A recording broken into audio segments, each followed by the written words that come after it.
Greetings for Steve Jorgensen and for authortalk. This is J. Douglas Barker. The book title is Shattered Worlds: Several Journeys of Heroes and Men. The writer, author, K.R. Bernard. Welcome, K.R., to the program. Hello. I understand you have been desiring to be a writer for a while, even started doing some stage plays and some other movie scripts. Yes.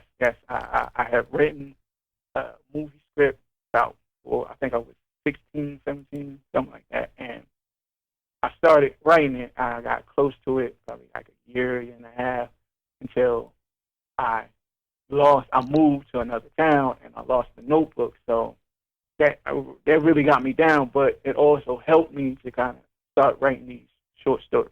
This book is 170 pages, and it is a compilation of some of your writing. And are there 10 distinct stories in this book or more?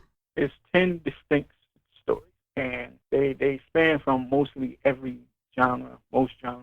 So it would be like, say, one story, Zombie Chronicles, for example, is a zombie chronicle, one of the best zombie stories ever. And then it would come out about a boy. It chronicles the life of a boy.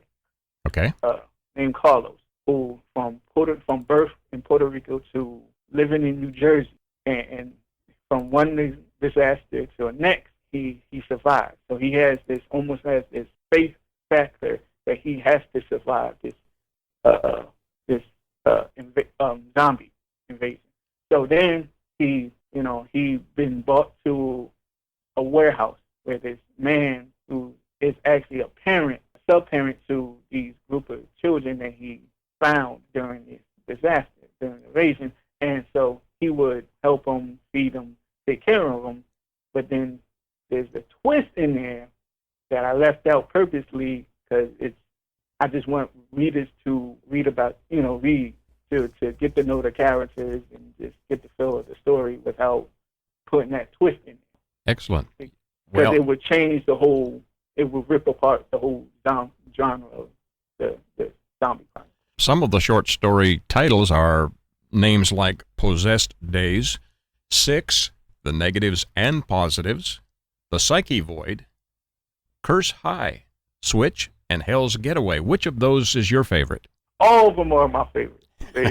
To be honest with you, all of them are my favorites because they are that distinct and that different, and that they tell different tales of heroes in it, because the concept of the book is heroes, and the fact that it is different. Like, for another example, like I like the first story, The Last Experiment, where the sub-hero sub-character is Victoria, and she's a tough as nails female, just trying to gain redemption from the villain killing her father, because her father wouldn't give him the information. So afterwards, as the story goes, as you continue to read the story, it's just she's, you get the feel of her, like, okay, she's still feminine, she's still sweet, and from the inside, but she's tough as nails. She's hard. They got that hard exterior, but a sweet interior. So. Would you call most of your stories fantasy escape, or are they science fiction, mystery? How would you describe them? They like I said before, they span most fictional genres. So one story could be a horror story, but then they have subgenres of like science fiction or drama or a sense of mystery or a sense of something else. You know what I mean? So. And your target audience, are you aiming this towards a younger audience, or is this going to appeal to a broad audience? And my book will appeal to teens.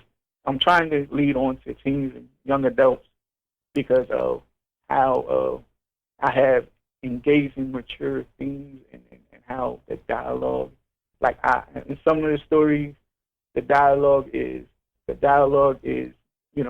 got curse words. And then there's also the violence in there where I got a little detailed. For example, Hell's Getaway is very graphic, but that's just the title of the story, Hell's Getaway, you're trying to escape from hell, so it has to be graphic. So. And the process of writing this, you have been wanting to write for a number of years and have pursued it.